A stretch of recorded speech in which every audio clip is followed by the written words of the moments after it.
আমার মনে হয় সংবিধানে এরকম হয় না, বা দলের যে সংবিধান রয়েছে বা আমাদের তৃণমূল কংগ্রেসের যে লিগ্যাল পয়েন্ট সংবিধান, তাতে এরকমভাবে কখনো করা যায়। এবং সেখানে দলের মানে পার্মানেন্ট চেয়ারপারসন হিসেবে মমতা বন্দ্যোপাধ্যায়কে রাখা আছে।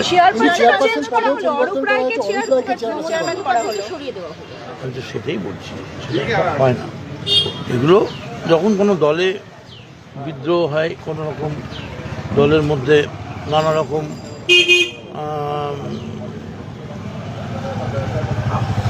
ঝগড়া চলতে থাকে, তখন এই ধরনের অতীতেও অনেক ঘটনা ঘটেছে। ইন্ডিয়ান ন্যাশনাল কংগ্রেসেও অনেক ঘটনা ঘটেছে, সিপিএমও ঘটেছে, সিপিআইতেও ঘটেছে, নকশালেও ঘটেছে।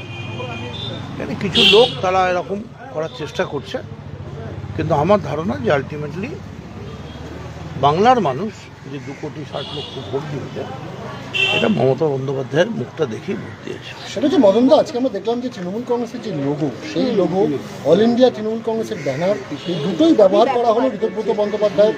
হ্যাঁ, দেখলাম নেতাজি সুভাষের ছবি ছাড়া, সেটাও দেখলাম। 21শে জুলাইয়ের ভবিষ্যৎ কি হবে? আমি তো নেতাজি নিয়ে কথা বললাম। আচ্ছা, প্রচুর বৃষ্টি আসছে। মানে আমি কালকে একজন মহিলা অফিসার বলছিলাম, শুনছিলাম, প্রায় 10 মিনিট ধরে একটা টিভিতে বললো, এই চ্যানেলে, কি সাংঘাতিক পশ্চিমবঙ্গে গাঙ্গেয় বর্ষা, নিম্নচাপ, ঊর্ধ্বচাপ। দেখা যাক, তারপর তো 21শে জুলাই আসতে এখনো পুরো 1 মাস বাকি। মানে আপনি বলছেন যে 21শে জুলাই আসার আগে রাজনৈতিক বৃষ্টিও হতে পারে, বা রাজনৈতিকভাবে প্রাকৃতিক দুর্যোগ আসতে পারে।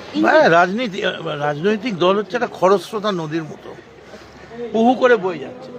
সামনে একটা পাথর পড়লো, পাহাড় পড়লো, ও কি থেমে থাকবে? হয় ডান দিকে যাবে, নয় বাঁ দিকে যাবে, তাই না? আমি নিজেকে একজন কর্মী বলে মনে করি দলের, কখনোই পাহাড় হতে চাই না, পাহাড় নইও, পাহাড় হওয়াও সম্ভব নয়।